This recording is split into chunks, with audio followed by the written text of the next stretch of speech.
जब जब मनुष्य जीवन की कठिनाइयों से घिरता है तब तब भगवान श्री कृष्ण के उपदेश उसे राह दिखाते हैं। गीता का एक एक शब्द आज भी हमें वही सिखाता है कि जीवन कैसे जिएं, चुनौतियों का सामना कैसे करें और अपने कर्म पर अडिग कैसे रहें। श्री कृष्ण कहते हैं, कर्म करते जाओ, फल की चिंता मत करो। सोचिए, अगर अर्जुन युद्ध भूमि में परिणाम की चिंता करता तो शायद धनुष कभी न उठाता। आज हमारे जीवन में भी यही बात लागू होती है। मेहनत करो, लगन से काम करो, फल अपने आप मिलेगा। मनुष्य ही मनुष्य का मित्र है और मन शत्रु। अगर मन को साध लिया तो पूरी दुनिया जीत सकते हो, लेकिन अगर मन पर नियंत्रण न रहा तो इंसान खुद ही अपने पतन का कारण बनता है। युद्ध के मैदान में भी कृष्ण ने कभी अर्जुन का साथ नहीं छोड़ा। वे केवल सारथी बने पर मार्गदर्शन करते रहे। ये सिखाता है कि ईश्वर हमेशा हमारे साथ है, बस हमें धैर्य और विश्वास बनाए रखना है। कृष्ण ने हमेशा धर्म का पक्ष लिया, चाहे इसके लिए उन्हें कितनी भी रणनीति क्यों न अपनानी पड़े। उनका संदेश साफ है, जीवन में निर्णय वही लो जो सत्य और धर्म के लिए हो, भले ही वह कठिन क्यों न हो। श्री कृष्ण का जीवन केवल युद्ध और राजनीति नहीं था। उनकी बांसुरी, उनकी बाल लीलाएं और उनकी मुस्कान हमें सिखाती हैं, जीवन को बहुत गंभीरता से मत लो, खेलो, हंसो और आनंद से जियो। यही असली भक्ति है। दोस्तों, कृष्ण का यह विचार हमें यही सिखाता है, कर्म करो, मन पर नियंत्रण रखो, धैर्य रखो और जीवन को उत्साह की तरह जियो।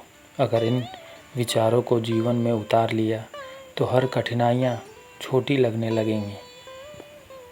वनवास के समय पांडव और द्रौपदी को प्रतिदिन अनेक ऋषि मुनि भोजन के लिए मिलने आते हैं।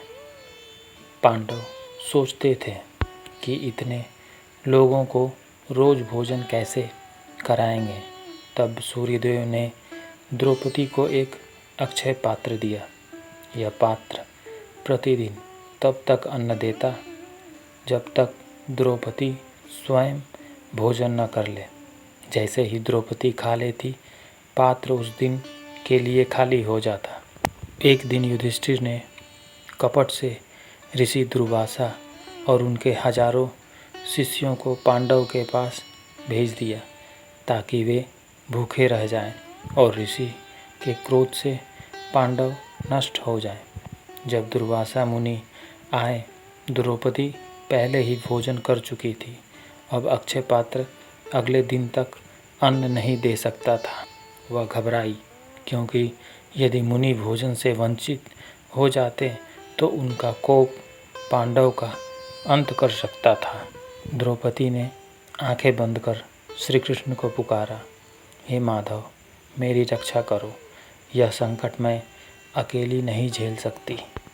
तुरंत श्री कृष्ण वहाँ प्रकट हो गए और हंसते हुए बोले, बहन, पहले मुझे भूख लगी है, तुम भोजन दो। द्रौपदी रोने लगी, प्रभु, मैं तो खा चुकी हूँ, पात्र खाली है, अब उसमें कुछ नहीं है। श्री कृष्ण ने पात्र उठाया और देखा, उसमें चावल का एक छोटा सा कण और पत्ते पर चिपकी एक बूंद सब्जी बची हुई थी। कृष्ण ने प्रेम से वह कण खा लिया। जैसे ही उन्होंने खाया, पूरे ब्रह्मांड का पेट तृप्त हो गया।